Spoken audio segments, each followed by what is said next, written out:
A long-term debate exists as to whether drugs cause delinquency or if delinquency leads to drug use, or whether some other factors precede both delinquency and the onset of drug use.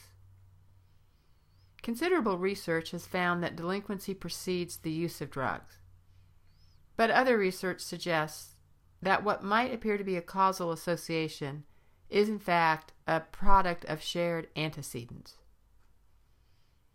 However, there's little debate that youth who use hard drugs are more likely to engage in chronic delinquent behavior. Elliott and Huizinga found that nearly 50% of serious juvenile offenders were also multiple drug users, that 82% of these offenders reported use beyond experimentation of at least one illicit drug, that rates of alcohol use among serious offenders were 4 to 9 times those of non-offenders, and that rates of marijuana use among serious offenders were 14 times those of non-offenders. When juveniles become involved in drug trafficking, they can be divided into different types of traffickers.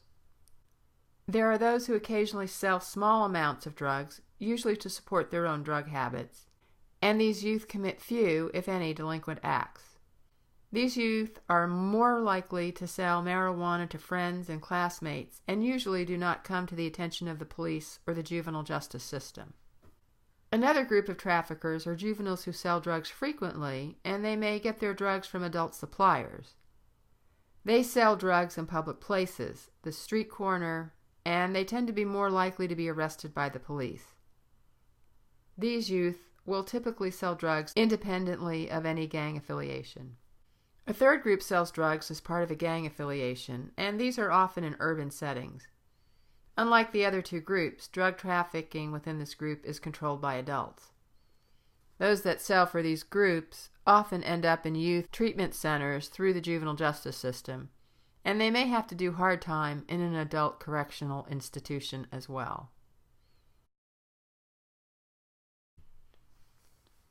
The following theories attempt to explain drug use by juveniles.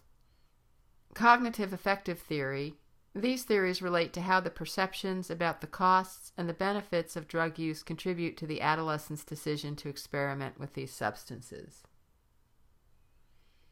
Addictive personality theory is based on the premise that the typical addict has an addiction-prone personality and suffers from some deep-rooted personality disorder or emotional problems. Stress relief therapy considers the desire to get high as a means to relieve stress, depression, or the boredom of everyday life is common in adolescent culture. Social learning theory postulates that an adolescent's involvement in substance abuse begins with observation and imitation of substance-specific behaviors. It continues with social reinforcement and cultivates in a juvenile's expectations of positive social and physiological consequences from continued drug use. Social control theories believe that emotional attachment to peers who use substances is a primary cause of substance abuse.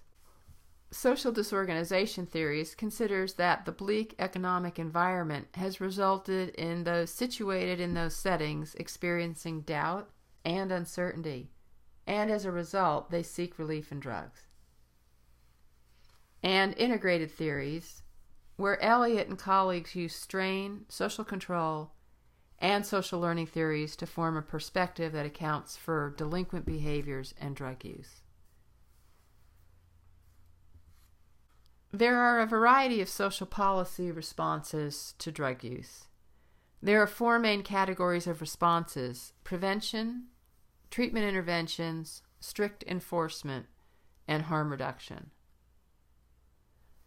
From a perspective of treatment, there are numerous programs that have been developed to prevent and treat drug abuse. There are more than 600 programs. A few show promise, but most have been shown to be ineffective. Treatment interventions usually take place in a psychiatric and hospital setting for parents who can afford them, or who have third-party insurance to cover the cost. There is little evidence, though, that these kinds of interventions hold long-term success to substance abuse issues.